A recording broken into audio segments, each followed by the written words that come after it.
अच्छा जी, बिस्मिल्लाहिर्रहमानिर्रहीम। नेक्स्ट हम CSS को स्टार्ट करने जा रहे हैं। HTML की बेसिक्स ऑलमोस्ट हमने कवर कर ली थी। नेक्स्ट हम देखते हैं कि CSS क्या है। CSS के बारे में आपको बताया था कि जो HTML की बेसिक HTML जिसमें हम बेसिक स्ट्रक्चर बनाते हैं अपने डॉक्यूमेंट की, तो उसको जो डिज़ाइन किया जाता है वो बाद में CSS में किया जाता है। CS stands for cascading style sheet इसको कहा जाता है, ठीक है।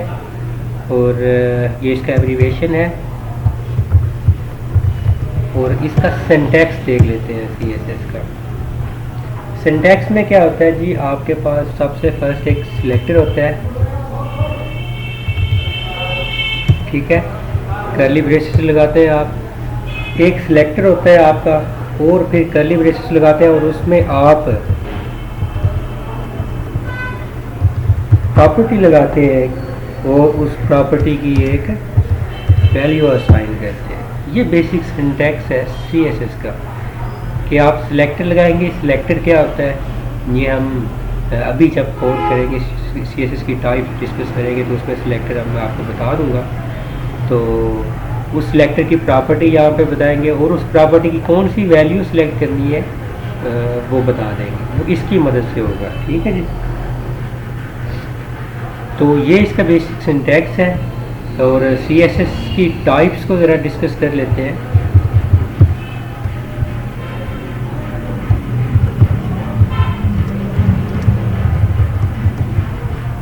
टाइप्स ऑफ CSS कौन कौन सी हैं, ठीक है जी। सबसे फर्स्ट आ जाती है टाइप इनलाइन CSS। अच्छा जी, नेक्स्ट टाइप इसकी आ जाती है इंटरनल CS। नेक्स्ट टाइप इसकी कौन सी आ जाती है एक्सटर्नल CSS। तो ये तीन टाइप्स की CSS बेसिकली होती है।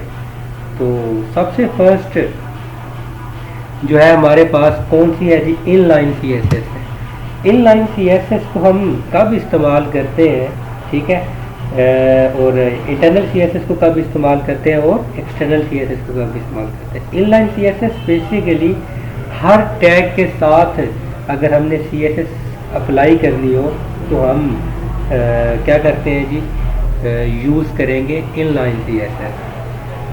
कह सकते हैं हम कि used with each tag in the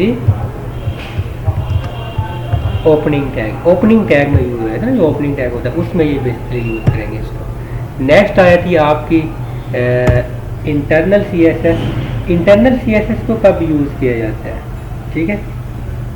internal CSS को हम इस्तेमाल करेंगे, आपका प्रोग्राम HTML का जो कोड होता है उसके दो सेक्शन होते हैं, एक हेड होता है और एक बॉडी होता है। तो इनलाइन CSS की अभी हमने बात की कि हर टैग के साथ इसको यूज़ किया जाएगा। मतलब पैराग्राफ वाला टैग है, ये इनलाइन CSS की बात कर रहे थे। पैराग्राफ के ओपनिंग टैग में इसको अप्लाई करेंगे। H1 में अप्लाई करना है तो H1 के ओपनिंग टैग में इसको अप्लाई करेंगे, ठीक है जी। H6 में अप्लाई करना है तो H6 के ओपनिंग टैग में इसको अप्लाई करेंगे। इंटरनल CSS जो है ये आपके HTML का जो कोड है उसके हेड सेक्शन में इसका सारे का सारा कोड लिखा जाएगा, ठीक है। तो आप हर टैग के साथ ओपनिंग टैग में नहीं लिखेंगे, एक ही बार हेड सेक्शन में लिख देंगे। इन तीनों टाइप्स ऑफ CSS में विच वन इज़ बेस्ट, और मैं आपको एक रिकमेंड करूँगा कि कौन सी आपने यूज़ करनी है, लेकिन वो अभी इन टाइप्स को डिटेल में डिस्कस करने के बाद हर टाइप का हम अलग से कोड करेंगे इसमें, ठीक है। लेकिन अभी आज इसमें इसकी टाइप्स डिस्कस करेंगे और एक बेसिक सा कोड बनाएंगे। अच्छा, तो हर types of CSS next lecture में विद कोड डिटेल में मैं आपको करवा देता हूँ अभी। अच्छा, इंटरनल CSS है। इंटरनल CSS में मैं कह सकते हैं हम कि यूज्ड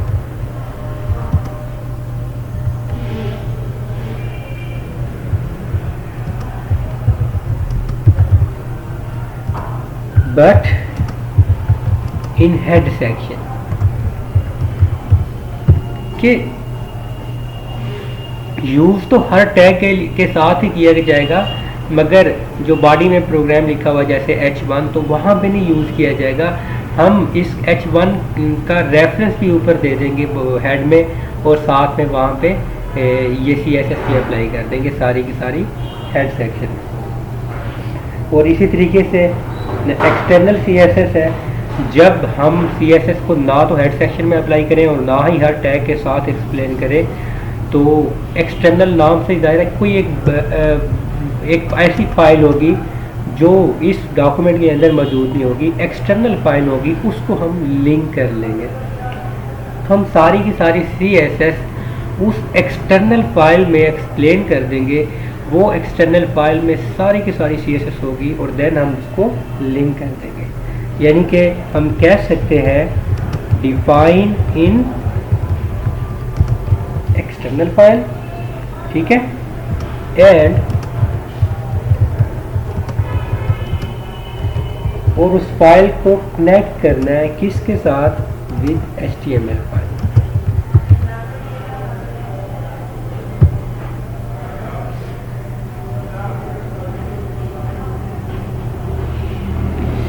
और उस फाइल को हमने बेसिकली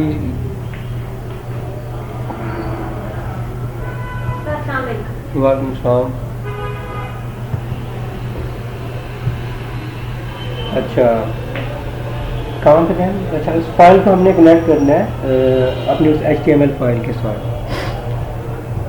न्यू फाइल क्रिएट करते हैं। ज़रा एक सबसे फर्स्ट हम काम क्या करते हैं, हम Ctrl+S करके इस फाइल को सेव कर लेते हैं।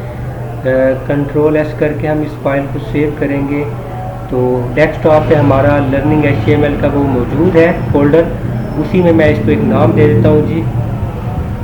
इंडेक्स ऑलरेडी मौजूद है, index1 कर देते हैं, index1.html। इसको सेव कर दिया और HTML का बेसिक कोड लिखा, ये देखें जी ये कोड आ गया। टाइटल मैं दे देता हूँ जी लर्निंग CSS, कि हम CSS को लर्न करने जा रहे हैं, ठीक है। और बॉडी में हम आते हैं जी, बॉडी में मैं कहता हूँ जी H1 टैग है जी। H1 क्या है जी, H1 की भी एक हेडिंग दे लेते हैं हम कि वेलकम टू HT लर्निंग, कि HT लर्निंग में वेलकम है आपको। और उसके बाद एक पैराग्राफ भी यहाँ पे मैं अप्लाई कर देता हूँ जी। पैराग्राफ हम लिख देते हैं जी कुछ भी,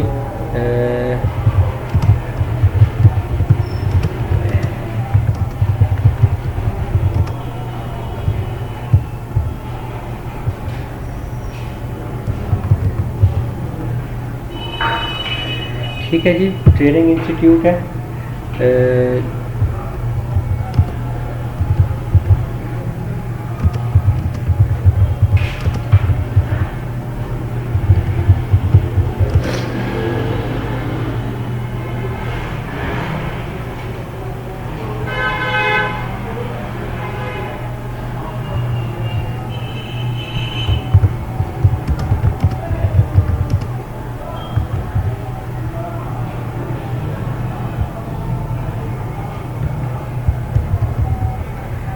ठीक है। ये कोई भी आप डमी पैराग्राफ आप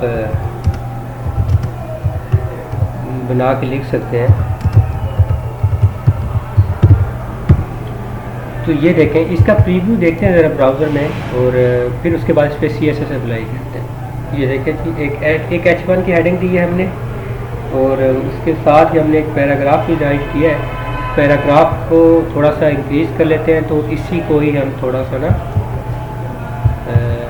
2 टाइम्स स्पेस कर देते हैं। और आप ब्राउज़र में प्रीव्यू देखते हैं, ये लें जी ये आपका पैराग्राफ है। पैराग्राफ मज़ीद बढ़ाना है तो आप बढ़ा सकते हैं, कोई इशू नहीं। अब CSS अप्लाई करूँगा मैं, तो मैंने क्या कहा था कि ओपनिंग टैग में CSS जो है, अगर आपने हर टैग के साथ यूज़ करना है, हर टैग के साथ यूज़ करना है, तो ओपनिंग टैग में हम यूज़ करेंगे, ठीक है।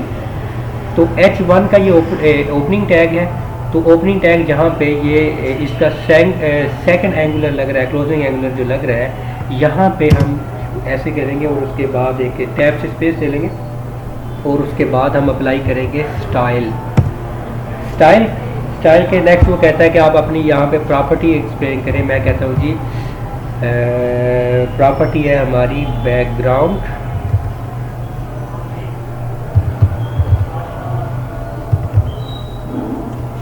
प्रॉपर्टी है हमारी बैकग्राउंड कलर की, और बैकग्राउंड कलर हम दे देते हैं जी ब्लैक। अजान होती जरा 1 मिनट सुबह। अच्छा जी, हमने क्या किया, हमने एक स्टाइल का टैग लगाया और उस स्टाइल के टैग में हमने क्या किया जी, बैकग्राउंड कलर की एक प्रॉपर्टी लगाई है और उस प्रॉपर्टी को वैल्यू दी है जी ब्लैक, और कंट्रोल एस किया है जी, और उसके बाद ब्राउज़र में प्रीव्यू देखते हैं इसका, और देखिए जी बैकग्राउंड कलर का वो टेक्स्ट उसने ब्लैक कर दिया है।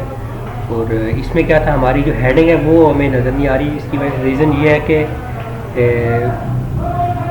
क्या नाम है, उसका कलर भी ब्लैक था बाय डिफ़ॉल्ट। तो यहाँ पे क्वेश्चन ये है कि क्या हम स्टाइल में एक से ज़्यादा प्रॉपर्टीज़ अप्लाई कर सकते हैं। जैसे ये बैकग्राउंड कलर है, हम एक और प्रॉपर्टी अप्लाई करना चाहें कलर यहाँ पे, तो क्या हम अप्लाई कर सकते हैं जी? बिल्कुल कर सकते हैं। कलर हमने क्या दे दिया जी, वाइट, तो कंट्रोल एस किया और इसका ब्राउज़र में प्रीव्यू देखते हैं। लें जी, हमारा टेक्स्ट का कलर जो है उसने क्या कर दिया जी, वाइट कर दिया, और बैकग्राउंड कलर हमारा ब्लैक ही है। तो इसको ज़रा डिटेल में देख लेते हैं कि ये हमने टैग जो अप्लाई किया ये बेसिकली है क्या। हमने सबसे फर्स्ट स्टाइल का टैग लगाया यहाँ पे, जैसे ये पी में लगाएंगे। अब मैं यहाँ पे स्टाइल का टैग लगाया।